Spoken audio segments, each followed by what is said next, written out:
Hey guys, how's it going? Tez back again with another episode of Career Mode here on Xbox One. It's the Chelsea episode number 64, and we're starting today with a massive game. In all fairness, Liverpool are one of the sides that have been up and about around us in the Premier League so far this season. It's ourselves, Liverpool and Arsenal that have been making or setting the pace so far this season. You'll be able to see from the league table popping up on your screen right about now that we're the only team remaining unbeaten in the league, but we're still sat second. Arsenal sit above us. So if we could get a good result against Liverpool today, we are at home.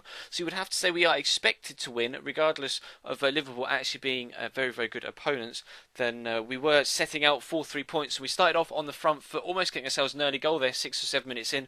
Luka Modric did really well to lift that over the goalkeeper, but unfortunately couldn't quite guide it into the back of the net.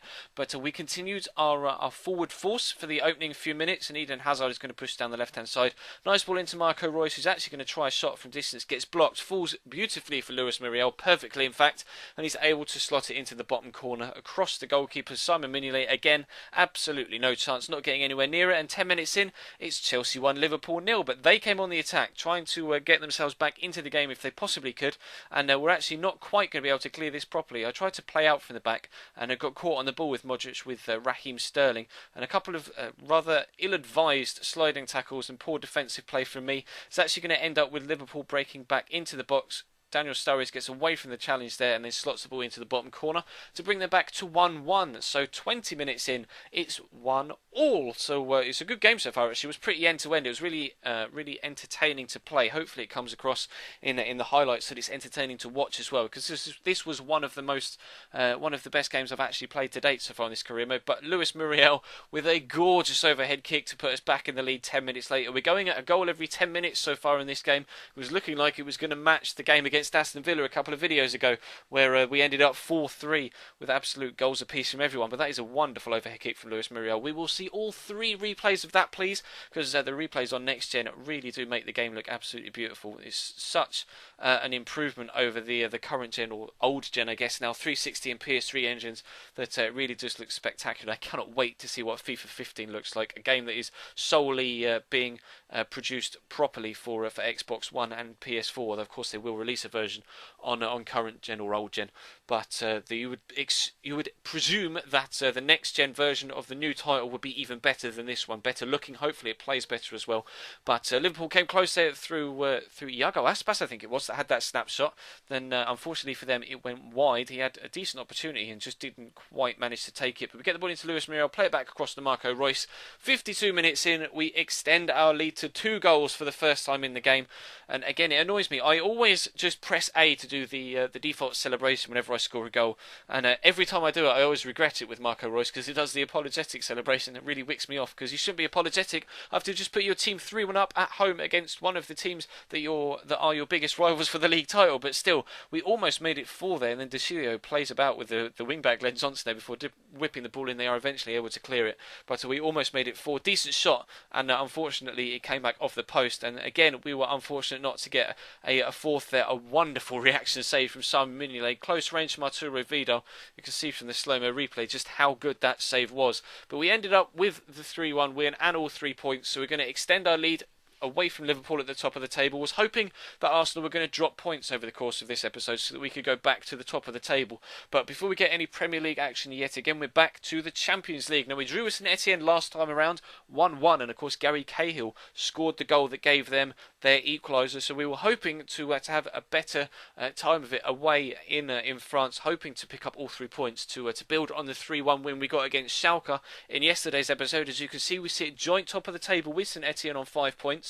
But they are a very, very tough team to play against. So I was confident, but not overly so. You know, not complacently so, shall we say. But Quadro Asamoah gets played in down the channel here. He's going to cut the ball inside. Lucas Piazon has the effort. And a couple of you guys have been asking for Lucas Piazon to get some more playing time. He does actually play quite a bit for me.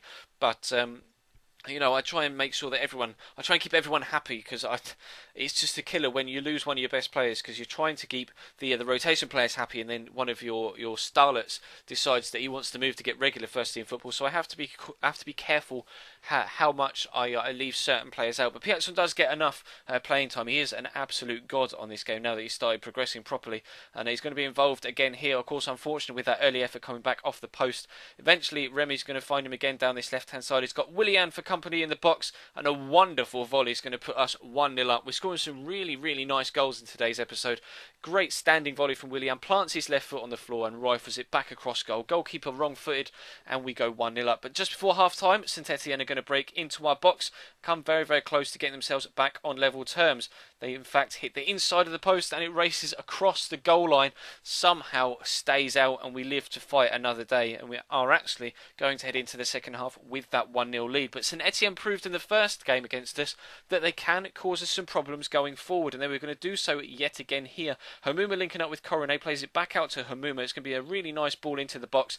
Brings it down on his chest there, Cornet, and I'm not really too sure why the goalkeeper didn't just pounce on it as it popped up off their player's chest, but he didn't. He decided not to attack the ball, and Cornet was able to just pass the ball into the back of the net, unfortunately, and we are only able to get a point from that game. Disappointing not to take all three, because a win probably would have guaranteed us passage through to the knockout stages of the Champions League. We've still got AZ Alkmaar to play again, and we've still got to play Schalke again as well. So you would expect us to be able to progress, but we're going to need to make sure that we get at least one win from those final two games to ensure knockout Champions League football. And if we go out in the group stage, that would be an absolute travesty, especially for the club of Chelsea size and with the size of the expectations from the board. Of course, they want us to win every single competition this season, and despite that win over Liverpool, we do still sit second in the table. Arsenal are still winning games. They've won 10 and lost 1, where of course we've won 9 and drawn 2, so we sit a point behind them, still undefeated, and we were hoping to remain undefeated after playing this game away at Fulham. And Christian Atsu plays in Alexander Pato, and it's only a good save from Martin Stekelenburg that keeps us out in the early stages. We do score a lot of early goals here. In fact, in all series we seem to score a lot of early goals, whether it be my player, the career mode, or of course the Mission Maracana RTG, which will be coming to you again episode 3 tonight. But fortunately for us, they were loose with that shot there. Seferovic actually hit the outside the post. I think they just clipped it, or it just went narrowly wide, and we are able to hold on to a clean sheet for the time being. Marco van Ginkel breaks into the box, stands the ball up. Alexander Pato again with a good effort, and what is Christian Atsu doing? Honestly, all he's got to do is put that into the back of an empty net, and Stekelenburg is going to get nowhere near it, and he just completely misses the ball. I don't know whether it's because he's so small that he just couldn't get up to it, but regardless of that, we're going to have another effort here. Hazard has a good save again, well saved by Stekelenburg, but this time Atsu is able to put it into the back of the net. It's down low, it's on the floor, so he doesn't have to try and jump and reach the ball, and he just side foots it into the back of the net, and we do eventually take a 1-0 lead, and we break it down the right hand side again through Atsu into Arturo Vidal. Stands the ball up beautifully, Pato with a good header, and it's a mixture of goalkeeper and defender that eventually kind of palm or hip that ball out of play for a corner. Unfortunately, nothing came of it. So we pushed into the second half, trying to extend the lead if we possibly could, because I felt like Fulham could actually score a goal on the counter-attack if they felt like it, and my defending recently hasn't been the best, but Severovic actually has a pretty poor effort across goal this time. A good turn to get the space, but then a wasteful shot, and we were able to come away up the other end. Just after the hour mark, nice ball in through the channel to Christian Atsu, plays in Alexander Pato, lovely turn of feet, great shot, and again Stekelenburg gets down to make another good save. And actually, goalkeepers having a great performance against us is going to be a theme of the day, especially including the RTG tonight. But we get the corner, it comes in, and it gets hoofed off the line, so we still can't get that second goal that we want.